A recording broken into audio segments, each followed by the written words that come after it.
You're watching NCTV, celebrating 20 years of community broadcasting.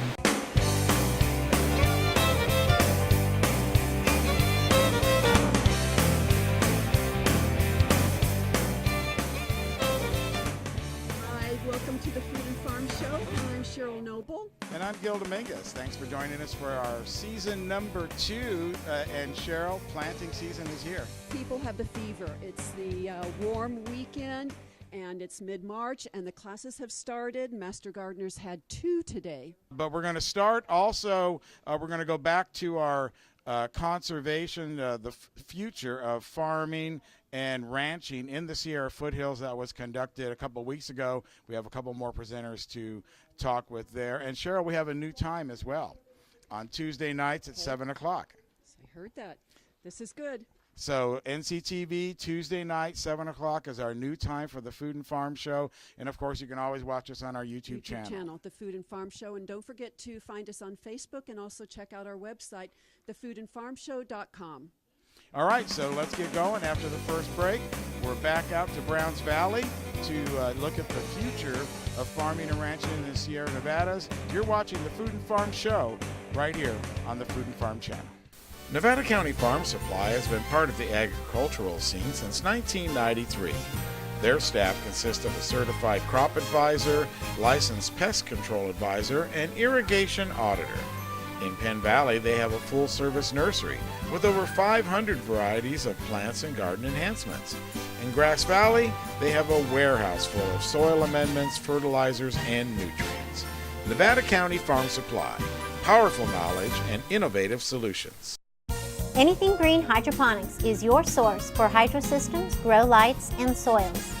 Anything Green offers a complete range of organic nutrients as well as fungicides, miticides, and predatory bugs. Anything Green Hydroponics has just received this year's soil. Get your totes, pallets, or individual bags. Stay tuned for future workshops. It's all at Anything Green Hydroponics. Welcome back to the Food and Farm Show. Let's go back out to Browns Valley and the Future Farming and Ranching Program with Gil Dominguez, and he's got an interview with Sue Hoek of Robinson Ranch. Many of you may already know her. She's been in our community forever, and she's an awesome lady, and she's the president of the Nevada County Farm Bureau, and she will be talking about resource assessment, so mostly physical resource needs. So please give her a warm welcome. I gotta tell you, that's the second time lately I'm feeling like the old timer. I was introduced to some people the other day in my community. They said, "Oh, call Sue. She's been around forever. She's the old timer." And so I'm learning that those roots are starting to be deeping into the community. And there's a proud part of that, as my family's been in the ranching business for over 100 years. And I am 4th generation, and tickled to say I have a 5th and 6th generation coming along on the farm and the ranch. And actually I wouldn't be here if I didn't have them here today as we're calving. So somebody asked me the other day, how do you go to all these functions? And that's why, because I have family that's coming in and working on those things. So first, what are we going to consider when we do want to go farm or ranch? I think that's the biggest thing. There's location. And a lot of the stuff we're going to talk about right now is stuff that you've already talked about, because it goes with planning. It goes with making your farm assessments. I mean, all this kind of goes in the same thing. And I'm going to say, as growing up, I had a romantic vision of what I was going to do in this industry. I grew up in it, and I'm fortunate. It belongs to my family, but it was a romantic vision until I started doing the irrigating and the shoveling and the cleaning and dealing with all the aspects of ranching, dealing with the drought right now, having to sell. I told somebody before the other day is I liked it better when I was told what to do and not having to make those decisions. So it's something you have to think of as you're looking at this property. So what are some ideas about that? How accessible is the land you're looking at? That's going to be important. How close are you to the neighbors? Are you close to markets where you can market your land or your products? What about suppliers for your feed? What's your community like? Are there schools if you have children? You know, are you going to homeschool? It's all things to think of, especially with young families that are going in there. A big one, regulations, knowing your local government. What are the ins and outs of farming? Do you have a Right to Farm Act in your community? Do you, how is environmental health to work for? As Dan was saying, environmental health is different. Although the rules are the same, they're interpreted differently, and it makes a difference on how you do your business on a regular basis. Another big thing, the land, of course, is the most important part. What is it like? What's the topography like? Are we rolling hills? Are we flat? Do we have,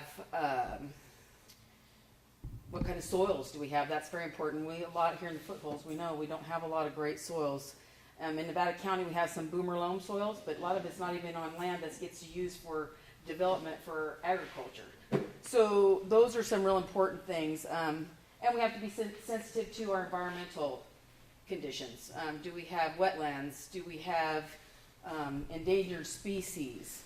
So all those things, even if you're considering farming on a small piece of ground, all those things have to come into consideration, especially when you have neighbors. I think that's a big thing. We talk about climate. We live in an area that has microclimates. So on one side of the county, you could grow peaches. On the other side, that's not so much. We have places where in Placer County, you can grow mandarins. That's not going to happen in Nevada County. So those are all things to consider, and that'll be another part as far as being diversified. Do we start on one thing, but do we have a plan in case that's not exactly what we do? What can this land actually do for us? So those are all real important. I would say, I'm talking along faster, so sorry about that. Housing. I mean, that's another important place. Are you going to live on your farm? Are you going to lease a piece of ground? Sometimes it's really important to think about that. You come to a new community, and we are gung-ho. We're so excited about moving in. This looks like the perfect place I want to live. And then you realize, it doesn't rain here enough. Or it's too hot. Or the schools are not up to my standard for my children. I mean, those are things for the future to think about. So those kind of things are important to look at the house. Now, if I'm going to buy this little house, is this going to be feasible for me 5 years from now as my children grow? Because investments in property go up and down, and it's not always easy to sell or move on or do something different, and you don't have to look to find a different kind of a job, which most of us do anyway when we farm and ranch, but just saying, those are important things. The infrastructure, the place you're going to go. If you're going to go, now sheep I love, but electric is my friend. I have learned to love electric in my business because I'm learning with Roger about grazing rotations and cutting my fields a little smaller, or utilizing fields that I couldn't use at a certain time of year that now I can. Like I can feed a couple of them off twice next to my irrigated fields that I never had used before. So there's some, I love the electric fence. But if you're in a business, you need to know what kind of fencing you're going to be looking at. What are the roads like? Is there a water supply? I live on 3,500 acres, and I've had to haul water this year. I think I have an abundance of water for the most part. I've developed springs. I have a pond. You know, just little things, but they're not always in the place where you need to have water. So what water availability do we have? So that's important. Do you have good wells? So those are all things to think of. And utilities. What do you have for PG&E? Is solar available? Is it something you're interested in? Can you have ag utilities? I'm dealing with some folks in town right now. They have regular PG&E. Their farming is on the other side of the road trying to get a ag unit so that they grow blueberries. And if she could have ag rates, it costs her about $30 a day to run her refrigerators to cool her blueberries. So you got to sell a lot of blueberries to pay the PG&E bill. So those kind of things you want to think about when you're looking for a place, what's available there for utilities and those kind of things. And are you in a place where you can even build or add to your infrastructure?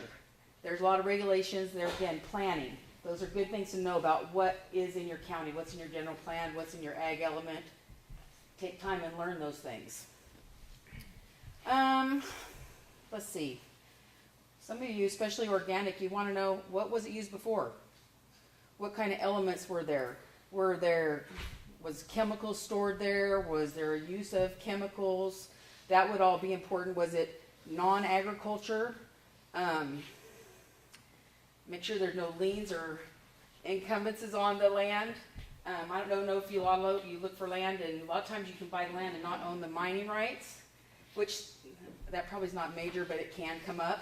You'd want to know, do you own the mineral rights on the land that you're inquiring about? And then we talked about this. What is everyone doing in your area? What kind of agriculture is happening? I live in a great spot. I call it God's country because He's blessed me to be there. And it's mostly been range land and cattle ranching.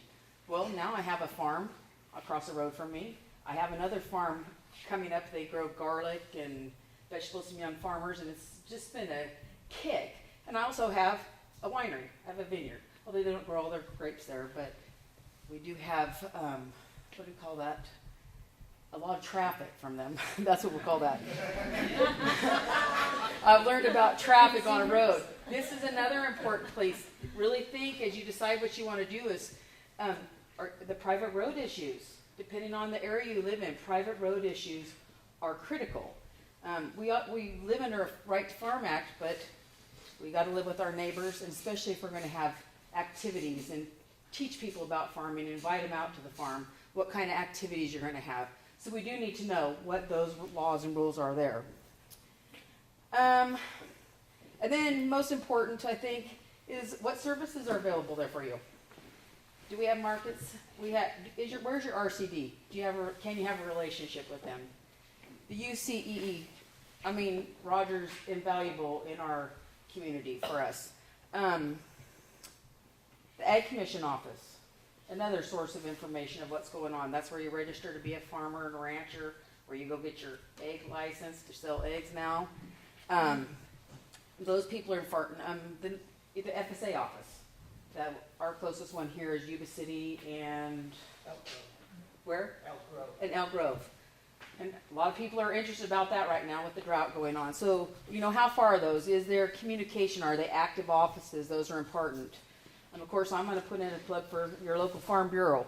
Put you together with other farmers and ranchers, and also Nevada County Grown, if you have a chance to look over there. It's a way to work and know the people in your community that are doing what you are doing, so that you can keep working through government to keep those regulations in our own counties at a level where we can keep working and doing our business. I don't know. There's so many things. You could talk about, I think water, though, resources are going to be the key thing in the next few years. We just really need to be keen on what are we going to do with water, how are we going to conserve it, is there enough to grow what you want to grow? I'll just talk about the livestock end of it, because that's kind of big, and we talk. Sheep can move around and I think that's a wonderful option. Grazing in this community is at best, we've talked about this. We used to make about 400 pounds to the acre. Right now we're at 45 or less pounds per acre of rangeland that grows. Okay, so that's a little tough. So grazing out there's tough. Consider how many animals. In our county, about 1 to 15 acres. And I'd say now it's about 1 to 30, realistically. So those are things to think as you buy. I'm seeing this down. I've talked to some folks, and the guy came in. He has 190 acres. He bought 60 head of cows, and now it looks like this, dirt. And one, you can't afford to feed it, and one, we got to take care of our land. That's probably our critical thing. So as we look for property to do what we want to do, those are some of the things that we need to think about. And I know I've rushed right through that, but is there any questions? I'm going to just cut it short, because I think that there's lots of other questions, other people, and we've really kind of talked about a whole lot of this already. Terry? Do you get any connections to the real estate community that would help a new interested farmer in finding some property in an area, whether it's Nevada County, Placer County, Butte County, wherever? That's a good question. And I guess that comes with communicating with your neighbors, or knowing. I would send mine to, of course, somebody that I know is to deal with that. I think it'd be a good place to, that's where you go into your RCD. I would call, yeah.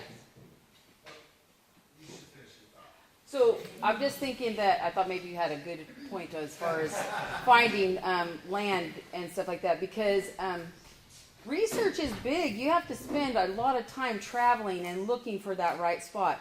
Again, those private road issues are key. And I'm on the Ag Commission also. So we hear a lot of these issues that come, and we're always working with different people in the county on these and land developments and all those types of things. So, I mean, you do need to find a good real estate person that knows agriculture.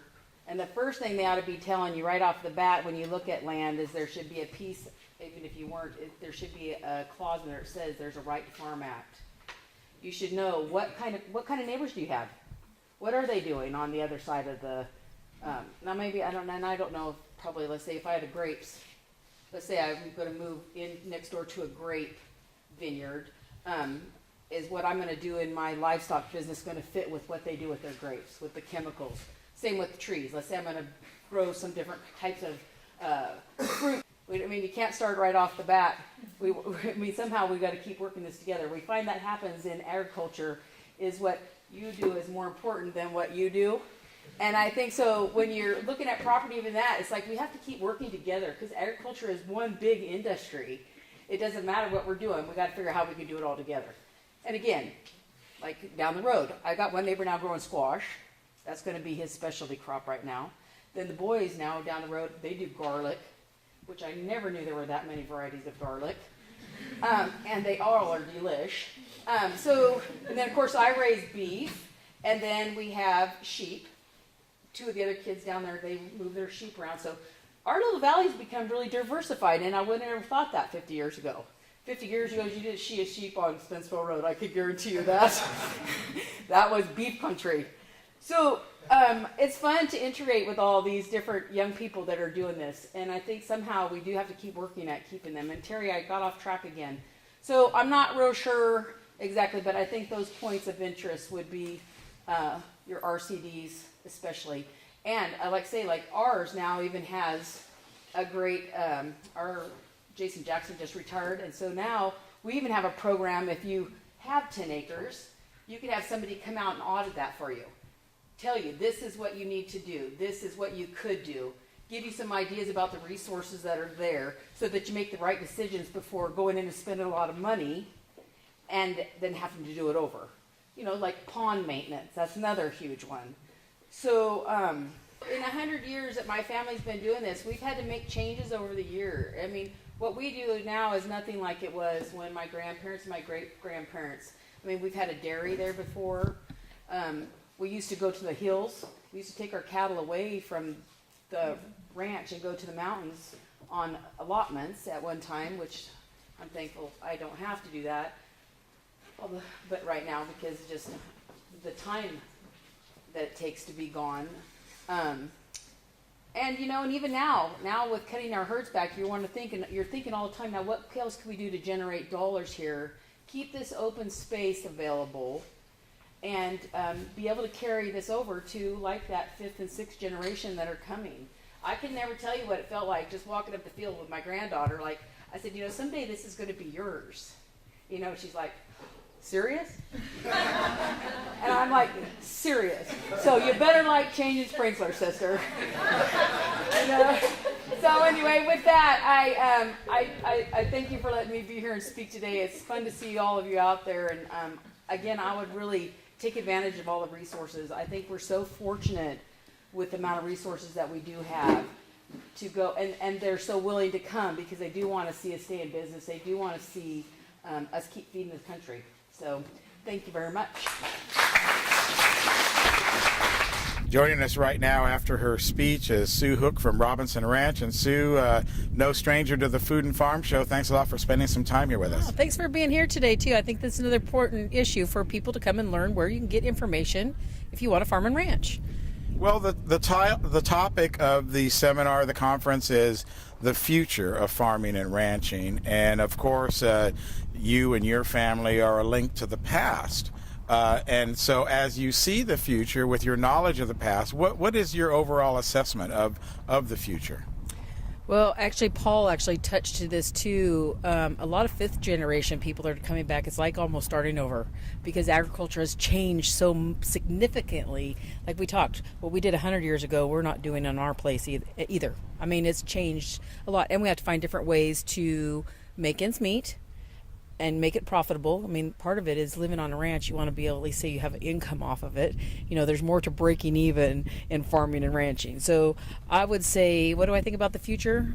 I think it's going to be a continual struggle in some events because of regulation, time restraints, water. Let's see what else. I mean, it goes on and on. So do I think it's going to be a challenge over time? Yeah, I do. I do think there will always be a challenge, but I think that you find farmers and ranchers are passionate, and I think when you have a passion for something, that it allows you to keep continuing. And like Paul said, I have those days for myself. I think, why am I doing this? I'm done. Let's move to an apartment in town. But that's never happening because that very quickly fades away, and you're back out with your shovel or moving the cows around or doing whatever you have to do. So. Now, a lot of people know you were the president last year of the local chapter of the Farm Bureau that we have in Nevada County. This year, the president is Chuck, right? Nope, I'm still the president this year, actually.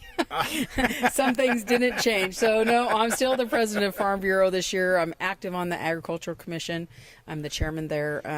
I'm on the board at the Resource Conservation District. I'm on the Grazing Lands Committee. That's what I work on. I know somebody says, how do you have time to do all this stuff? And you have to make time because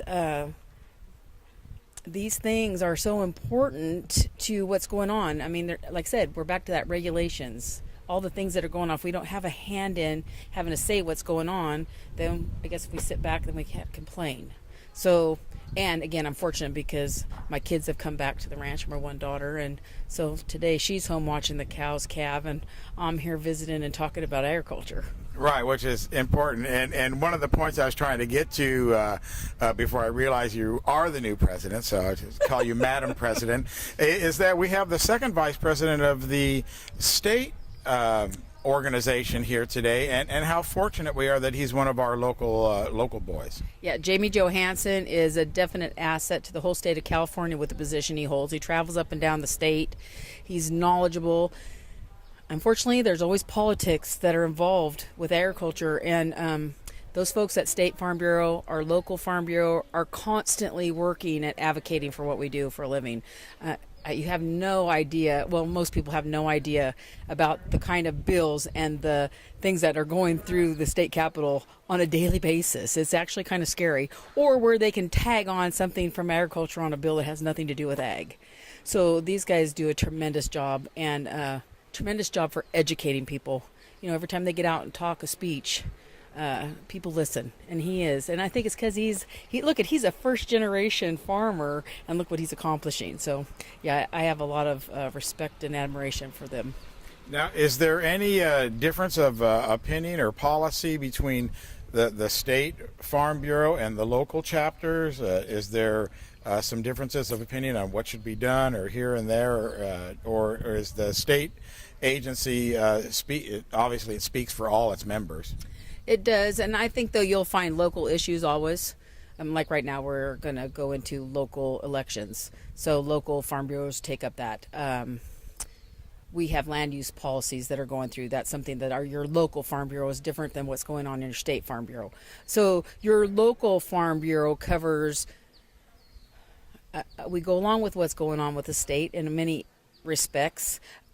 We stay involved with the things that are going on at the state level, but yet we work real intricately with what's going on in our local government via the Ag Commission, you know, through the Board of Supervisors, Resource Conservation District, all those areas, Fire Safe Council, Fish and Wildlife. There's somebody from Farm Bureau that attends most of those meetings so that we keep abreast of what's going on and know where we need to be supportive. So there's always something going on. Well, there is. And along those lines, today over at the Banner Grange, there's also a seed swap going on. Rowan White from Sierra Seeds is there, along with a couple other speakers, stressing the importance of heritage seeds, local seeds, and, of course, seeds. Everything comes from seeds. Oh, without a doubt. And actually, I would have been there today if I wasn't at this, because it does interest me. And there's so much information that those folks can hand out. The Sustainable Food Conference was a great source. I think that's, again, we're such a diversified industry. You know, there's something to learn at every corner of it. And if we all have an open mind, and like I think Jamie said this one time, is the person that thinks your enemy is really your best advocate. But we all need to figure that out, you know. Well, once again, we've run out of time here on the Food and Farm Show. Boy, that half hour goes quickly. Big thank you to Madison Easley and her boss, Jeremy James, from the Sierra Foothills Research and Extension Center, where we've had a couple shows now based on their seminar of farming and ranching, the future of farming and ranching here in the Sierra Nevadas. Be sure to join us each week at our new time on Tuesday nights at 7 o'clock on NCTV Channel 11.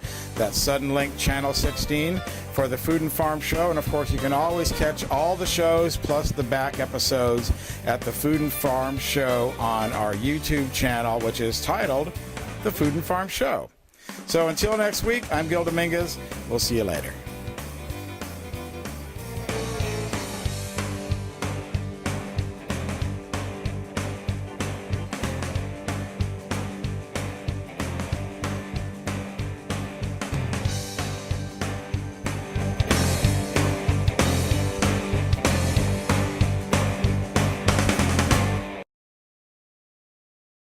Nevada County Farm Supply has been part of the agricultural scene since 1993. Their staff consists of a certified crop advisor, licensed pest control advisor, and irrigation auditor. In Penn Valley, they have a full-service nursery with over 500 varieties of plants and garden enhancements. In Grass Valley, they have a warehouse full of soil amendments, fertilizers, and nutrients. Nevada County Farm Supply, powerful knowledge and innovative solutions. Anything Green Hydroponics is your source for hydro systems, grow lights, and soils. Anything Green offers a complete range of organic nutrients as well as fungicides, miticides, and predatory bugs. Anything Green Hydroponics has just received this year's soil. Get your totes, pallets, or individual bags. Stay tuned for future workshops. It's all at Anything Green Hydroponics.